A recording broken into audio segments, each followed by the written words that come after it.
Eduardo J. Padrón, born in Santiago de Cuba, Cuba. And tell me a little bit, wait, adjustment? Yeah, go ahead. 2 seconds, right there. Good. Better. Okay. Ready.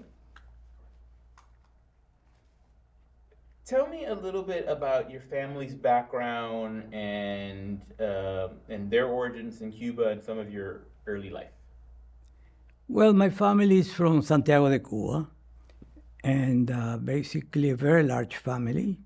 My father had 12 brothers and sisters, and my mother had 13 brothers and sisters. So I had a lot of uncles, a lot of cousins, and big family. Not all of them lived in Santiago. Some of them had moved to Havana, and the rest were in the Oriente province, as it was called at that time. But I was born in Santiago and lived in Santiago until about 2 years before coming to the United States. And when you left, so 2 years before, where did you went from Santiago to Havana? To Havana, absolutely. We moved from Santiago to Havana. My father worked for a British pharmaceutical company.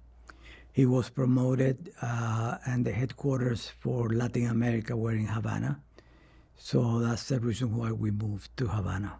Yeah. What are some of your Adjustment? Or one more adjustment? Okay.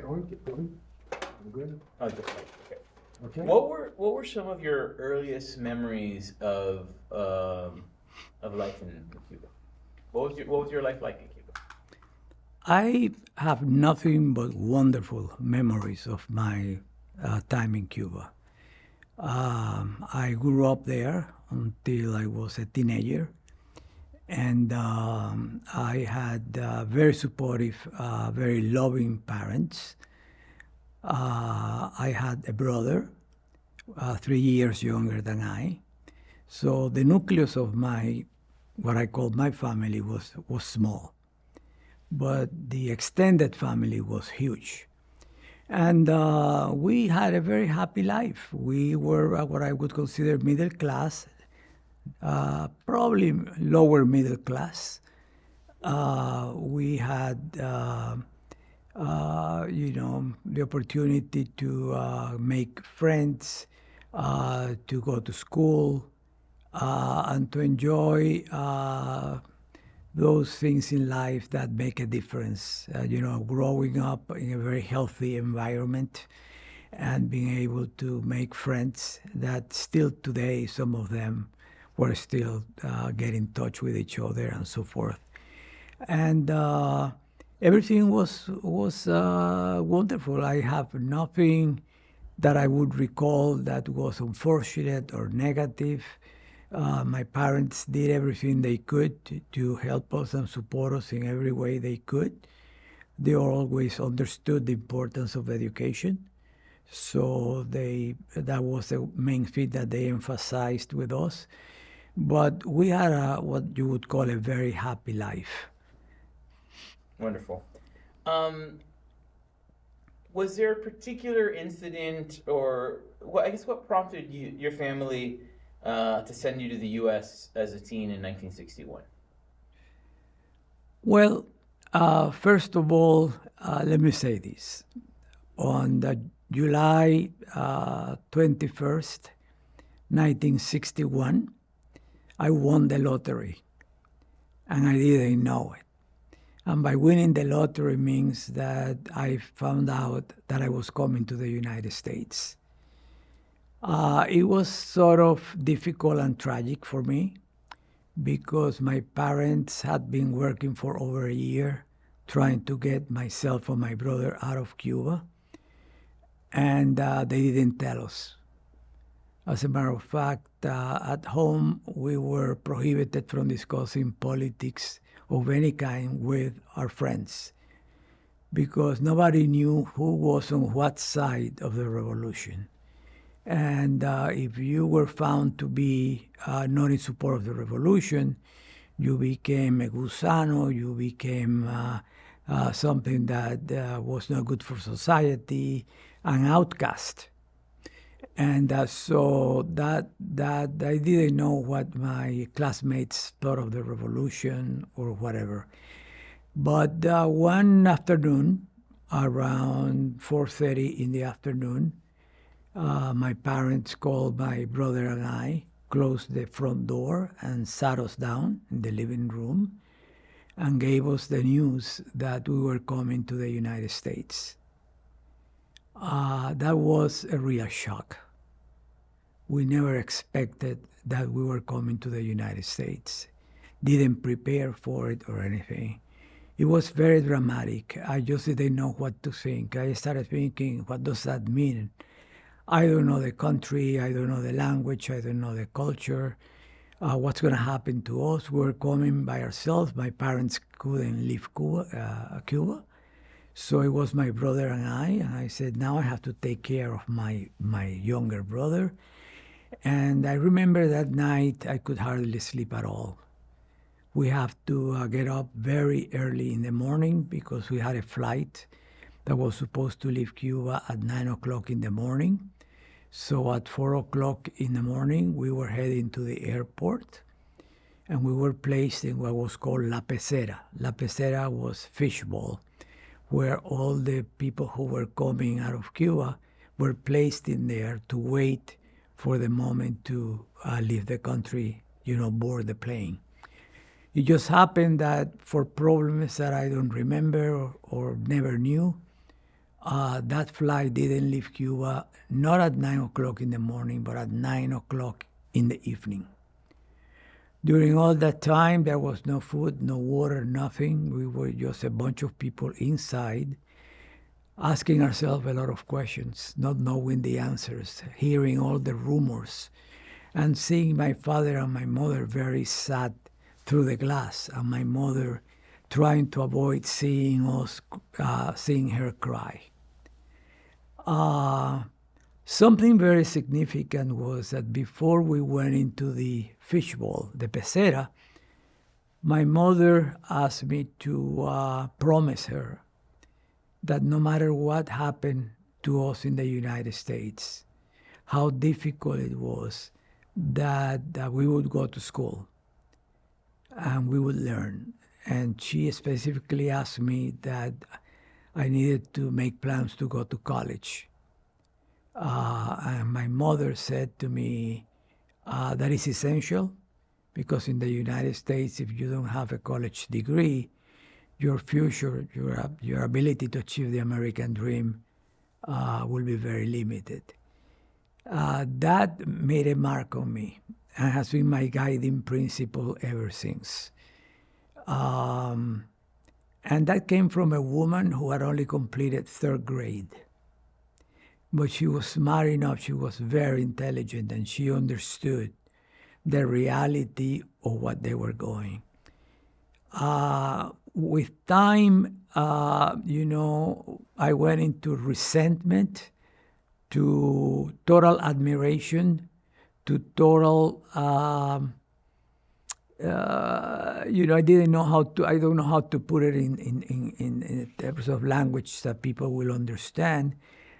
But every day that passed by, I thought that my parents were very courageous, that they did something that I don't know that myself in their situation would have done, which is to separate from their children, send them to a place where they didn't know what was going to happen to them, and not knowing whether they would ever be able to leave Cuba.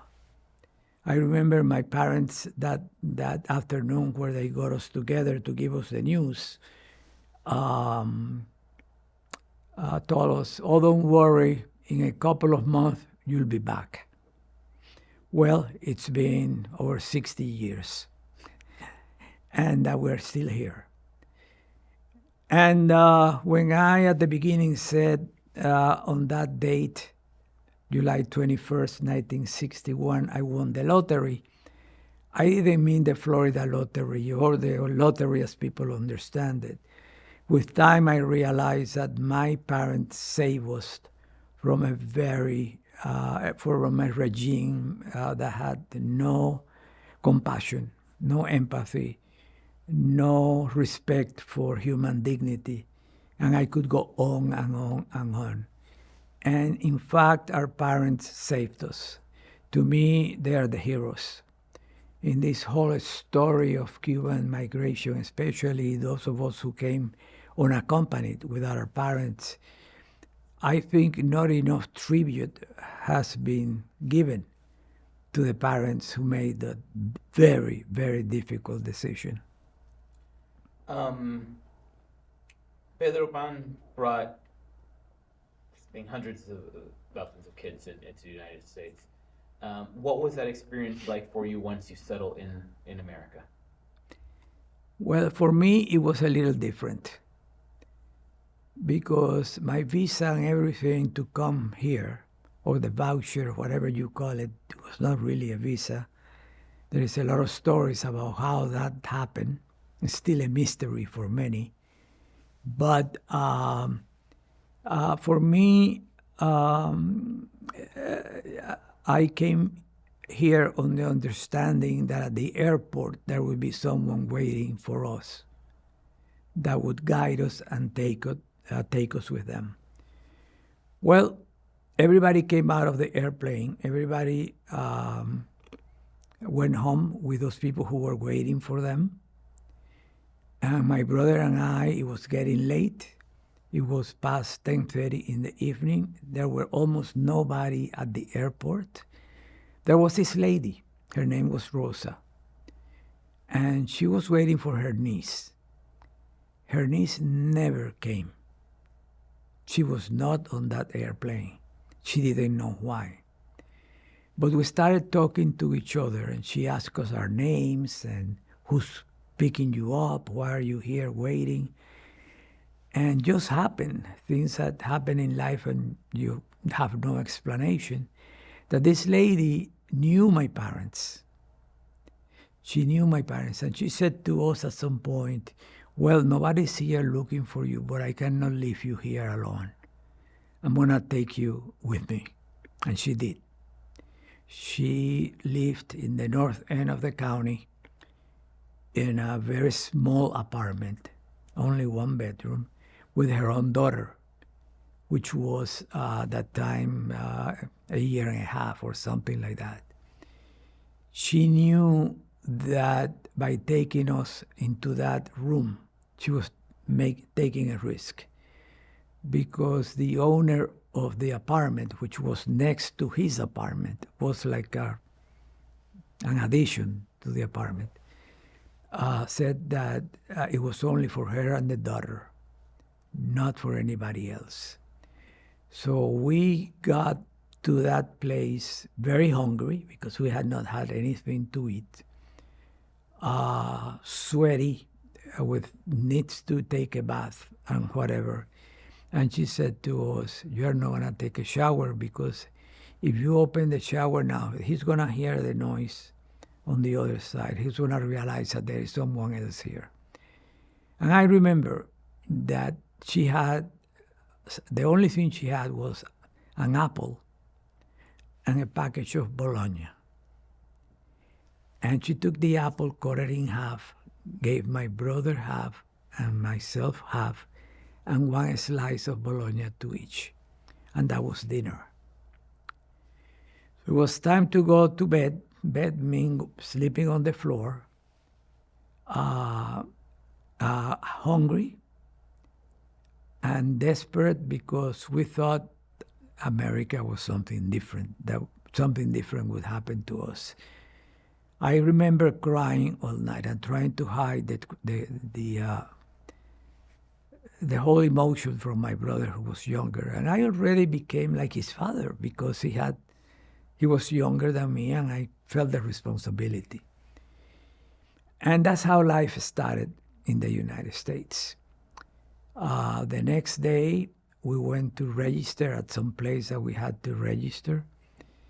And we realized we couldn't stay with this lady for too long, because 2 or 3 days later, the owner of the room realized that we were there and asked her to leave. So we had to go on our own way trying to find a room.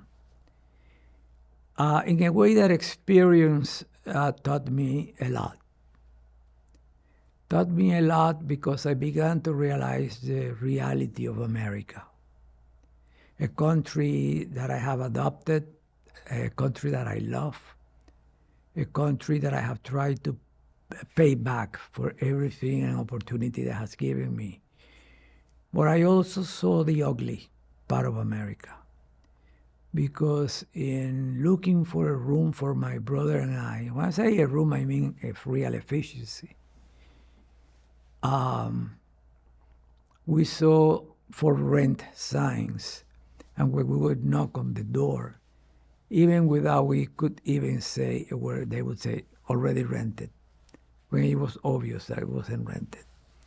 But we also saw a couple of signs that said, no Cubans, no Jews, no pets. And it took me some time to understand the background of that and what that meant. But it was really the beginning. And then there were other things, because this was summer. Classes began at the end of August. I have to find a school for my brother. I have to find a school for myself because of the promise I had made my mother. But I had to find jobs. I had to find ways of earning money to support myself and my brother, to be able to pay for a room, to be able to pay for some basic food. And I remember sleeping about 2 hours a day because I had all kind of part-time jobs that I was doing. From cleaning toilets in stores like McCrory's and Jefferson and others downtown Miami, even the bathrooms at Gosman Center, to distributing newspapers, to working at a car wash, to working at a dry cleaners.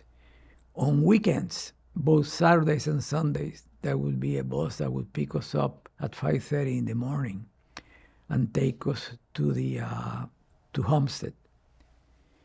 And we would spend the whole day in the summer, August, picking up whatever it was, whatever we needed to pick up, whether it was strawberries or whether it was mangoes, whatever it was, the whole day under the sun until about 6 o'clock.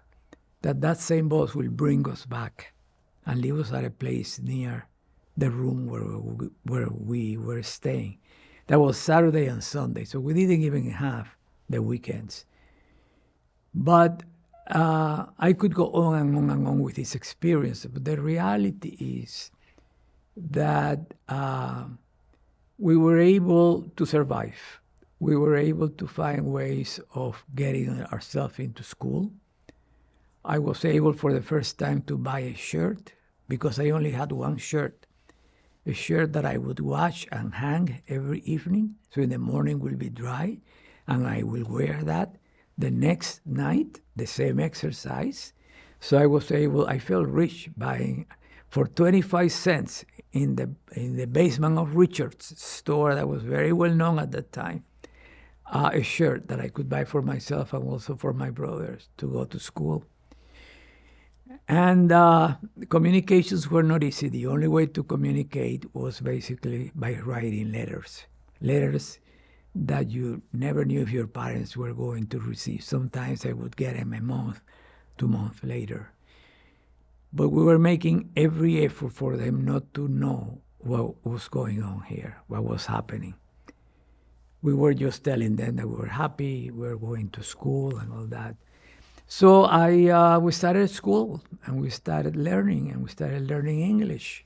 And a lot of things happened. Some of them, I would say, tragic, some of them very funny. Funny in a different sense, because I remember I have to walk like 20 blocks before getting to the room where I was living. And there was a pharmacy in the way. And there was this teacher that was teaching us English at my school. Her name was Miss Morgan. Miss Morgan was a wonderful, wonderful, loving person. and had a way of teaching that was very enticing. And I know I wanted to do something for her, to tell her how much I appreciated the time she was taking, trying to help me and my classmates learn English. So I stopped at this pharmacy and spent, I think it was 35 cents to buy a postcard. Spending 35 cents in a postcard at that time was a luxury, because that was supposed to go for food. But I really wanted to do this. And I bought a card that I thought was exemplary of what I wanted to express to her. My appreciation, my gratefulness for what she was doing. And I just signed my name, Miss Morgan at the top, my name, and gave it to the teacher. And I put it on her desk as she was coming into the classroom. Well, she saw the card, she became very curious. And she opened the card. And she couldn't stop laughing. And I didn't know what I had done wrong. Well, she explained to the class that the card said, "with all my sympathy." What I meant to say is, with much simpatia, you're very simpatica, not sympathy of having somebody pass away.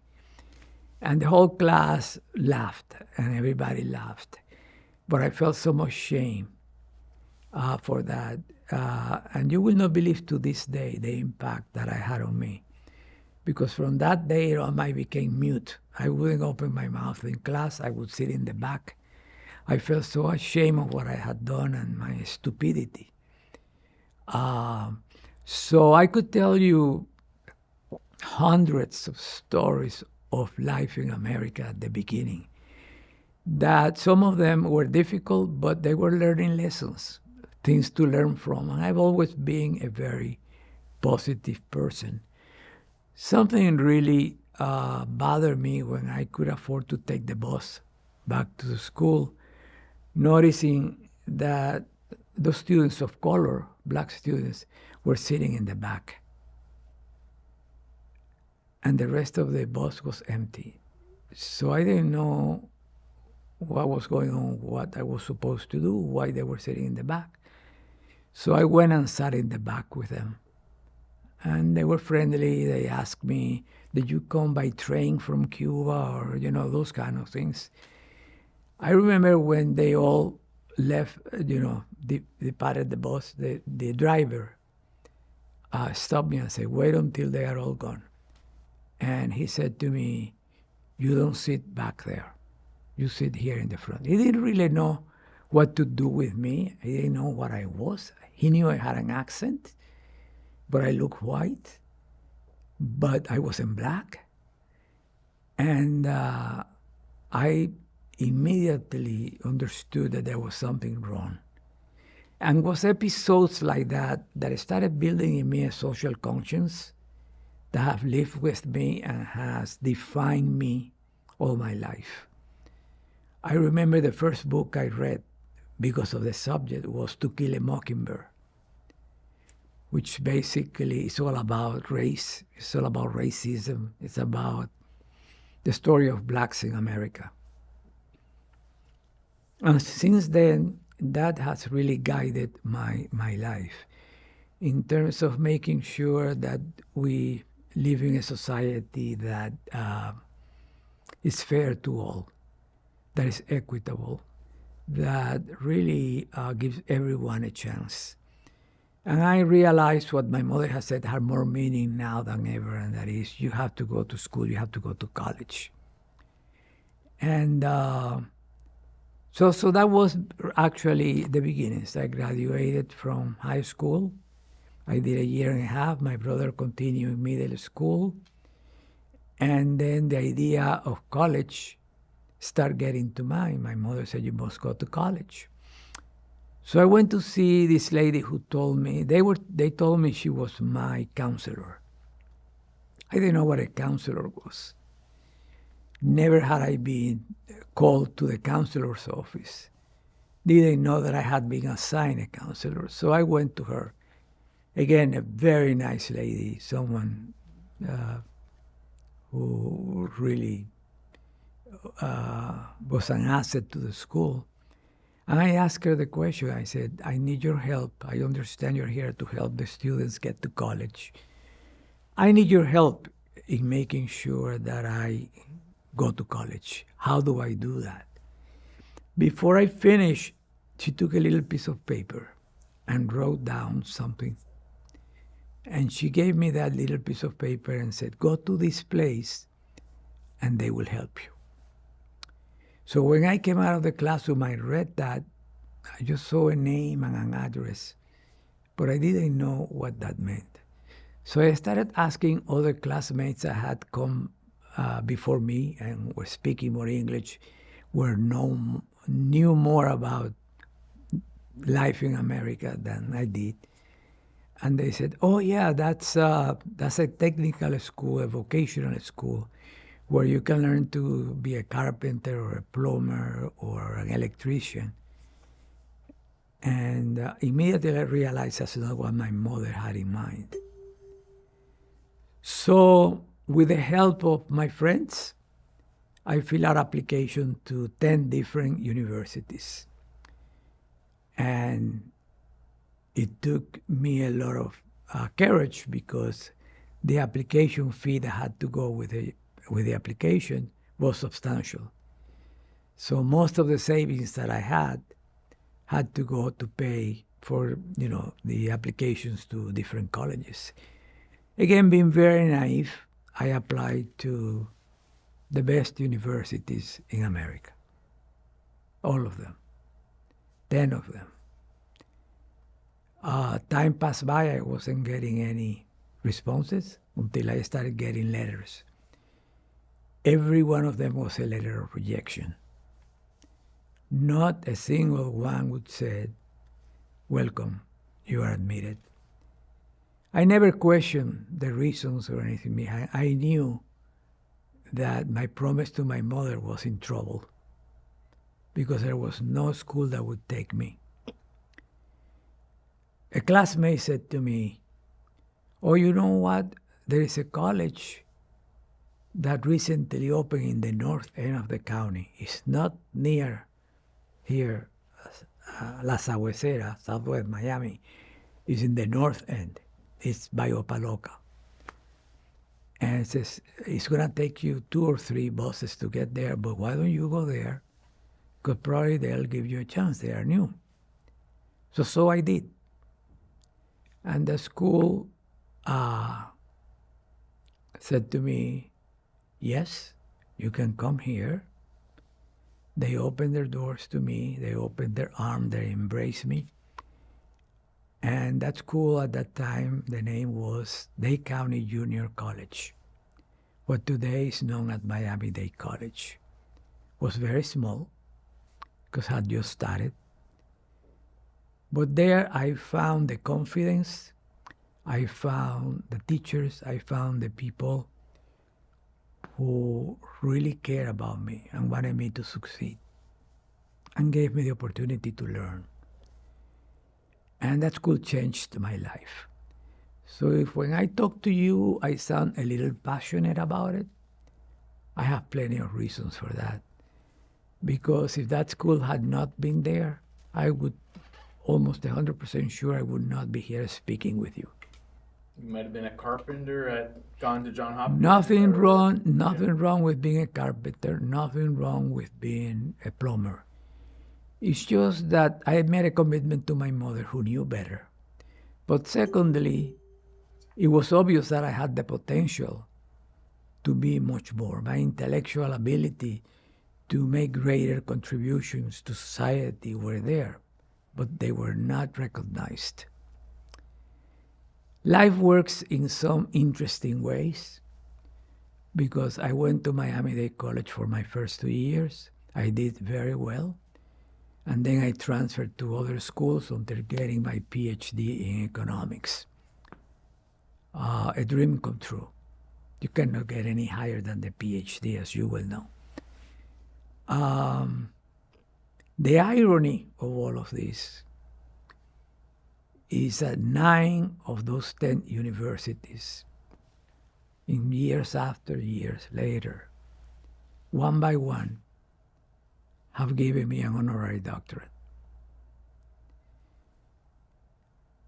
What is the teaching of that? How much talent we waste in America. Because talent is universal, but I've always said opportunity is not. And I was not given the opportunity. And then once I had succeeded, once I had made a name for myself, once I developed a national reputation, they recognized it and they all gave me, the kind of recognition that is very valued by a lot of people, which I'm very grateful for. Don't misunderstand me. But it says something about what's right and what's wrong in education, and how much talent we let go to waste because of lack of opportunity. So I can tell you that I have been the most fortunate person in the world, in spite of all the challenges that I have encountered in the way, having to take care of myself and having to take care of my brother, and without my parents. My parents were able to leave Cuba about 5 years later. First, my mother, and that was one of the happiest moments of my life. Another challenge, because we needed to find ways of supporting her, finding a little bigger place. And then my father came, and we were lucky that he was found the possibility of getting a job offer in Colombia immediately. So my father, my mother, and my brother moved to Colombia and lived there until my parents retired and came back to the United States. But you see, interesting things that have happened to me happened to a lot of other people. I never planned to be an educator. I didn't think that's something that I wanted to do. I understood that educators do not get paid well. If you do it, it's for vocation. It's not because of the money you're going to make. So my idea of the American dream was to make a lot of money. My idea of the American dream was to become very wealthy, join a large corporation, and so forth and so on. So that's why I studied economics, because otherwise I would have studied architecture, because my passion is design. But architecture was 5 years instead of 4, the bachelor's degree, and you had to get licenses. And the cost of materials was much more than I could afford.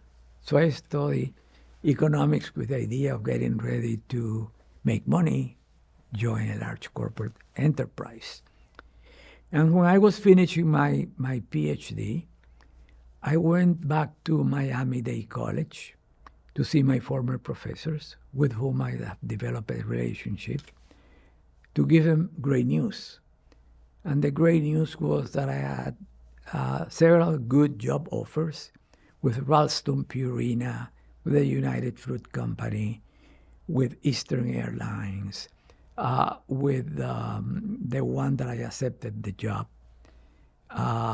which was in Wilmington, Delaware, and was a DuPont company in Wilmington, Delaware.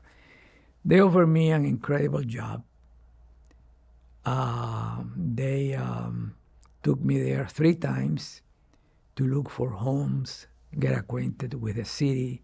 For 6 months, they sent me the Wilmington paper to Miami every day, so I would feel comfortable in moving over there. And they offered me a job that was like a dream come true. So I go to tell my professors that I had accepted this job with the DuPont company. And they said, "You're crazy. You need to come back here, pay your dues, and teach." And they started giving me the guilt trip. And after 3 weeks, the guilt trip started to work. And they offered me a job. And I said to them, I will accept the job teaching, but only for 1 year, to pay back, to give the school what the school gave me, which was hope, gave me opportunity, and I think I owe it to the school. But as soon as that year is over, I'm gonna go and make money. I called DuPont with the greatest embarrassment and told them what had happened. To my surprise, they were very understanding. And I said to them, if after a year you're still interested, we can talk and maybe you still have an opening. I would love to join you. And that was the end of the conversation. Halfway into that year, I knew what I was doing at Miami-Dade College is what I wanted to do for the rest of my life. I found a sense of purpose. I found my real vocation. I found my calling, if you want to call it some way. And I worked at that institution for 51 years. I did every possible job that you can imagine. Started teaching to being the president of the largest institution in the United States of America. And when I tell you that I never became a rich guy in the sense, but I'm the richest guy you'll ever meet. Because the feeling, the emotion, the happiness that I feel of having done what I was able to do at that institution, which is America's, it is the Opportunity College. It is the place where second and third chances are possible, where you are selected because you have the grit and you have the need to succeed. You are not selected in any other basis. And I have seen that institution produce most of the leadership of this community we call Miami, a place we love, where there is doctors, lawyers, engineers, politicians from Congress all the way to Tallahassee to here. You name it, in all the professions. This community, in my opinion, is what it is today because of an educated workforce that was only made possible because you had a non-selective institution that was willing to take the risk and give people, especially immigrants who came without a penny, the opportunity to go to school and then transfer and become professionals. The satisfaction that I have received from that, the people that I meet every day that approach me and say, thank you for what we did. I'm building a school that is the most diverse schools that you will find in the United States, that enroll the largest number of minorities of any other school in the nation. A school that has produced some of the best professionals, not just in Miami, in the country. People who are in leadership positions, who have become judges, the top attorneys, the top head of accounting firms,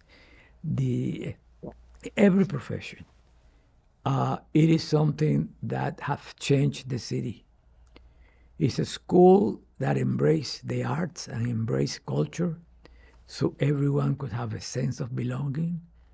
School that developed, for example, a book fair that is internationally known, that brings every important author in the world every year. A film festival that brings the best films, the best actors, the best directors in the world. In other words, that has made education not just a classroom and a teacher, has made the city the classroom for people to really grow and become and achieve their dreams. And this is a place that has been applauded, has been recognized by at least 6 American presidents who have come to see how and why it happened. Because when you have a school that is mostly Black and Latino, mostly poor, more than 60% people who live in poverty, and are able to achieve at the level that it does. Students who finish there and are accepted and succeed at some of the best universities in this nation. People ask themselves the question, how does that happen? How did they do it? And the fact that Miami-Dade College is such a great model for the nation has earned that school all the top recognitions that you can have in the world of academia. And the best and most dedicated and committed faculty that you can find anywhere, in every field. Yes, I feel very, very proud of this. And I decided that after so many years, it was time for me to stop, reflect, and take a different route. And now people say, how's retirement? And I said, I don't know retirement yet because I haven't stopped working ever since I ended my contract with Miami-Dade College. What have you been focusing on now? My life is dedicated to a couple of things. I work as a strategic advisor to actually 4 different companies. Some of them are international, they are in Europe. Some of them are in Latin America, and then some in the United States. I also very proud to continue to do work on behalf of nonprofits, national boards such as the Education Trust, the Urban Institute, the Council on Foreign Relations, the Aspen Institute.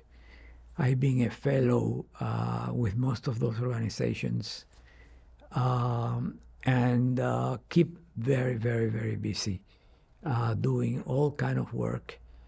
And frankly, if I could summarize it in simple terms, is to try to open up, to enhance the American dream, to really make sure that people of all kinds and races and economic situation are able to find, through education, the opportunity to succeed, the opportunity to have a decent life, to be able to raise their families, and continue to make this country not only a powerful country, but the best country in the world.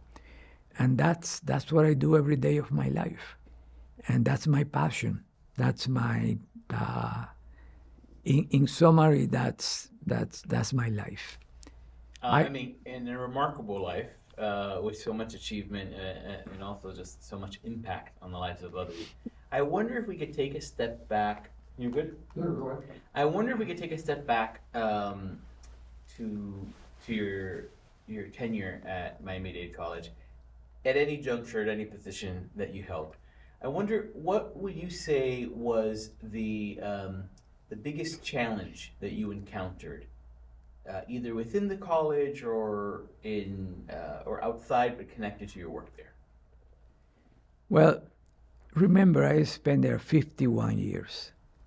Not 10, not 20, not 51 years. At the beginning was tough. And that was one of the reasons why I wanted to stay there. Because having been a student there, I knew what was needed, what needed to happen in order to really make it democracy's college, to be an example for the rest of the country. Because I myself was subjected to, I hate to use the word discrimination, but I was subjected to discrimination at the beginning as an employee. But I never let that really take me away from my objective of working on the positive and not on the negative. And so that was impactful. The fact of the matter is that, well, in the 60s, I say mid-60s and the 70s, there was a phase of me that not everybody knows about. And that phase was one of working in the nonprofit sector, not as a paid employee, as a volunteer, creating and trying to create the institutions that would help especially immigrants have a better and easier time in integrating into the society. Let me give you examples. I was the founder and chairman of Acción. Acción was an organization that was created by a few volunteers, people like me who had civic interest, to orient, to help people understand their way in America as they arrived. The place that we rented among ourselves and created this agency still exists on 12th Avenue Southwest and 6th Street. It's a house, two-level house. It's now what people call quincalla, or it's a dollar store or something like that. I helped, along with some other people, the Spanish American League discrimination, which was molded, and that was in 1974, was molded in similar ways to the ADL, the Anti-Defamation League, which the Jewish community created. It was similar to the NAACP. And I felt that it was very important in a diverse community for people to work together, understand each other. So I worked very closely with the people at the Anti-Defamation League. Art Teitelbaum, I was the head of that for many years. With the NAACP, I was a vice president of the NAACP for 11 years, the only non-black person on that board. Then I joined the board of the Community Action Agency, and then I joined the board of the Greater Miami Chamber of Commerce, the United Way, you name it. Every organization that had a role in building an incipient city. Because when I landed in Miami, Miami was a moribund resort town. Even in the summer, many of the hotels were boarded up.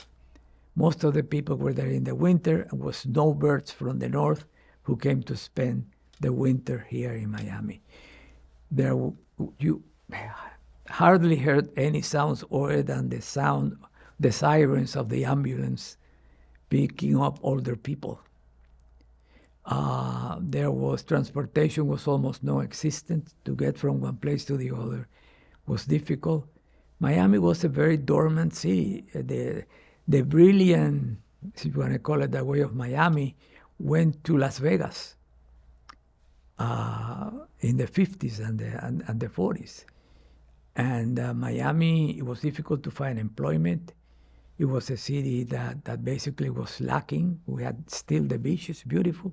But other than that, Miami didn't have much to offer. That's why the renaissance of Miami now is something that, for me, I enjoyed so much. I always felt that no city can really achieve its full potential without a strong, vibrant core downtown. And downtown Miami was a frightful place to go. We talk about homelessness today, prostitution, all that.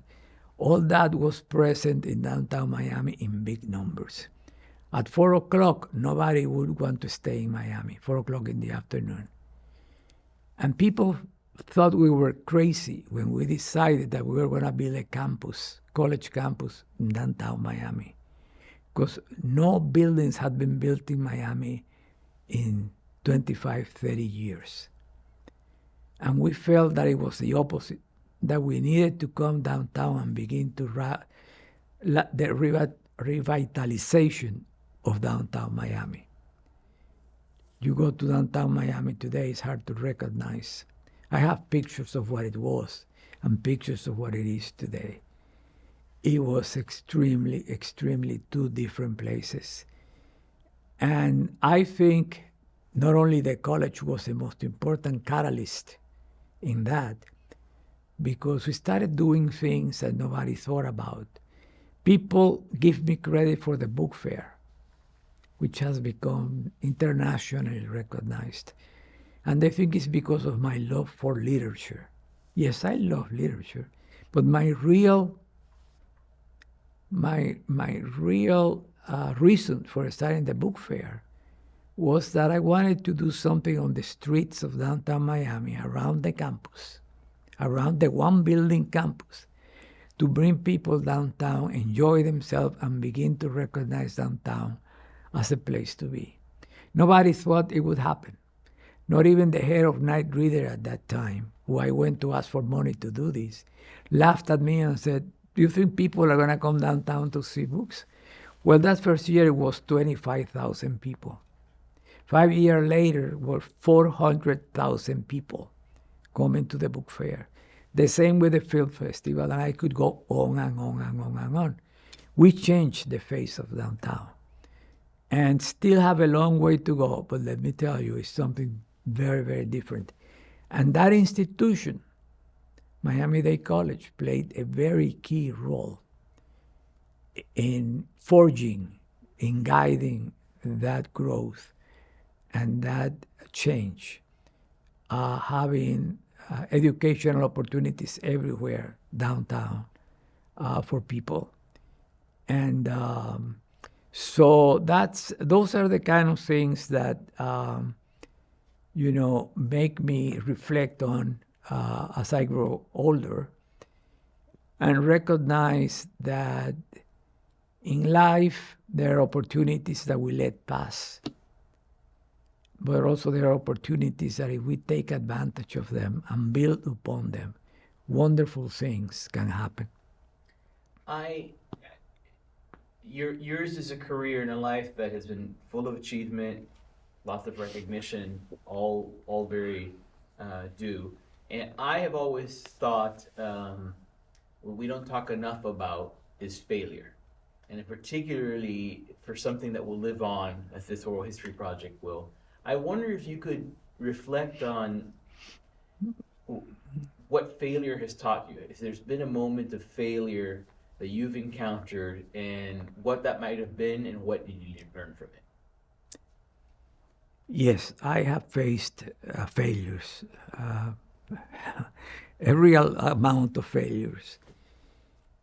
But I've always felt that when you encounter failures, you have two choices.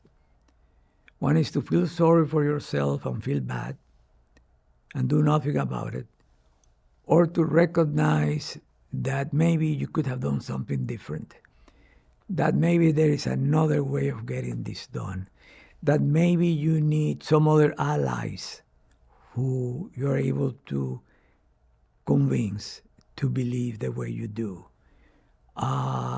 Working on the positive always, and always seeing the positive side of things have helped me deal with failures. And I said I had my fair share. And for those failures, you learn. And you fall, you get up, and you are stronger. And every time you're able to overcome a failure, it's empowering. It's empowering. It's also a good modeling for young people who really become self-defeating if you don't show them the way. If you don't share your own frustrations, your own failures. And so I spend my life just doing that, and has worked for me. I'm not the smartest guy in the world, trust me. I'm not consider myself a very intelligent people. I think I have some intuition. I think I have passion. I think I have grit. But passion is what's guided my life from beginning to end. When I see something that I feel has potential or something that is not right and needs to be corrected, I become very passionate about that. And I also, my ability to find the most unlikely supporters has been very helpful, because the power of convincing people with the reality of things, with good examples, with showing the way in a different way, very often results in ways that you perhaps never imagined would change. And I believe in change. I believe that that's how we all evolved. And we are not perfect. We don't own the truth. And we need to hear others. We need to learn from others. And we need to be able to persevere and persist. And we need to somehow, those things that we believe, I think we have an obligation to pursue them, especially when you are trying to do it for the benefit of others.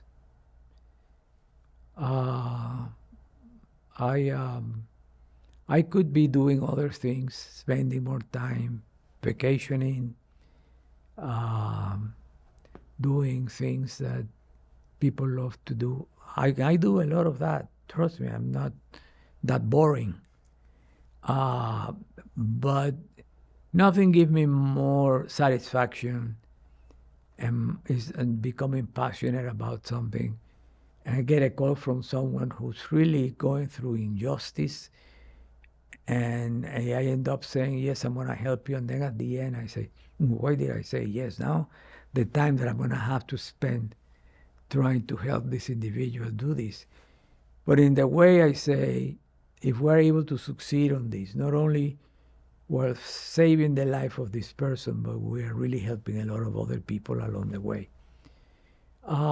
It all depends on what really motivates you. That's what life is all about. Some people are not necessarily motivated by the best things in life. Others find motivation in things that for me has no real value. I respect all that. I mean, that's what makes humanity great. We're all different. But as far as I'm concerned, I really wanted to set an example for my family, especially my son, my grandchildren. I have tried in every possible way to have them grow to be men and women of respect, of decorum, and to really have the values that would add and not subtract from society. And I think to some degree I have achieved that. That is one of the greatest satisfaction that I have. I think it's been my reward, having my family so committed to making this a better world. I just have just two more questions for you, maybe three. But what I think that you've touched upon in kind of in your life's work as you've discussed it, but I wonder if you can more, dig into it a little bit more. What is the value and importance of education?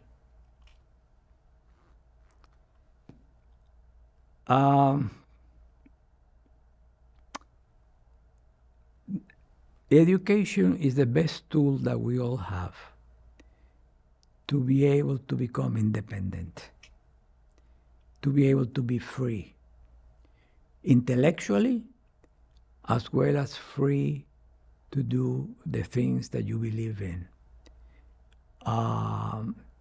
I think education is everything. I really do.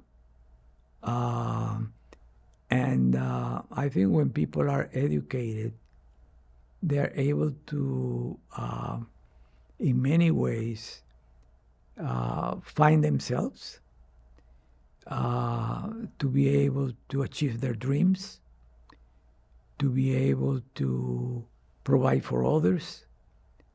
There are so many positives that education brings with it. Now, not all education is good, unfortunately, in the sense that we still have a lot of work to do, especially in this country, in improving education, so people get the real tools that they need to be able to be complete citizens. Because education is not just about getting a skill that gives you a job. Education is also making sure that you have a responsibility as a citizen to be participant in society. You have duties that you need to exercise and take very seriously. That those two things complement each other. That we have not only rights, but we also have responsibilities. And very often I worry when I hear people talking about rights, but very seldom talk about responsibilities. They go together. And I think that's the beauty of education. A good education is one that teaches you both the skills to be able to become independent, but also the skills to be able to think, to be able to understand, and to be able to select good over bad.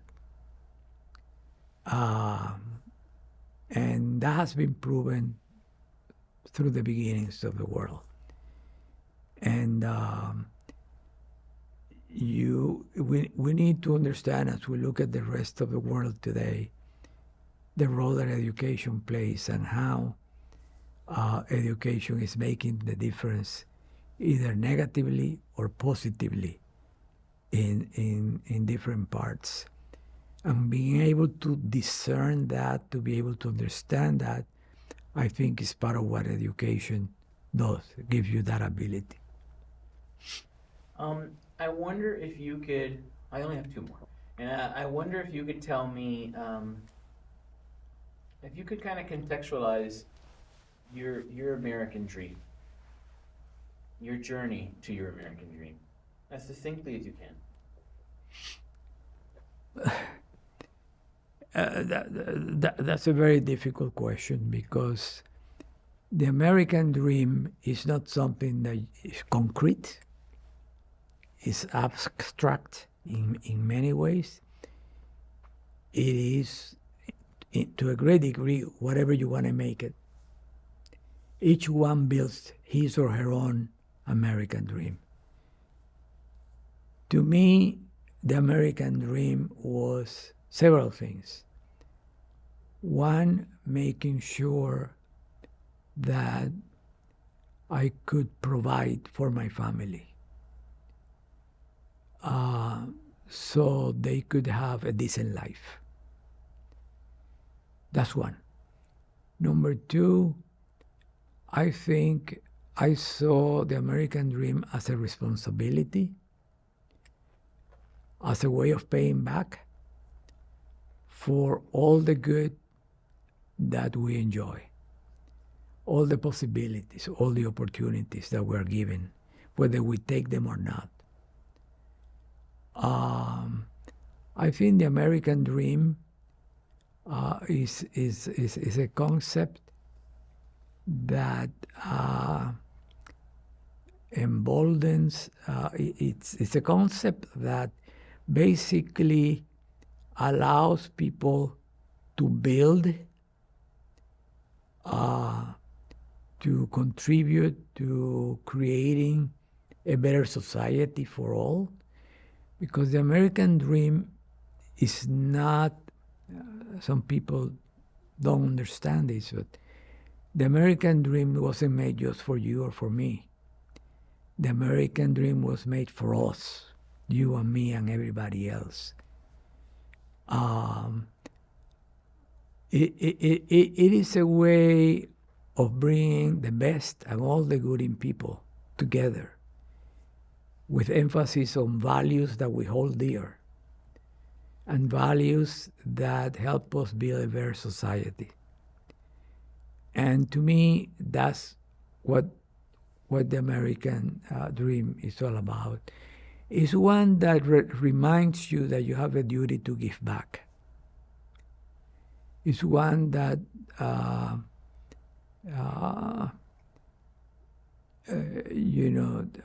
teaches you to cherish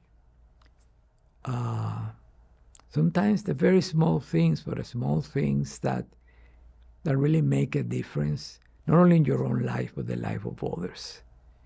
And I could spend hours talking about the American dream, because that's a concept that is very dear to me and lives very much inside of me. All that I have done at Miami-Dade College and outside Miami-Dade College in the past and even now somehow relates to the concepts that are involved in the American dream. And I thank God every day for giving me the green light to be able to see it that way. Because I'm a very happy person. Not that I feel that everything is right. As a matter of fact, I worry about the world. I worry about this country. Especially now, I think we're living difficult times. But still, there is an optimism in me that says that as human beings, we can become whatever we want to become. And we can bring about the changes that we feel will help build a better society. And I don't know any other way of putting it. My last question is you to finish a sentence for me. 50 years from now, somebody's going to be watching our interview, learning about your work, about your contributions. What do you want them to say? How do you want them to finish the sentence? Eduardo Padrón was a believer. He was a believer.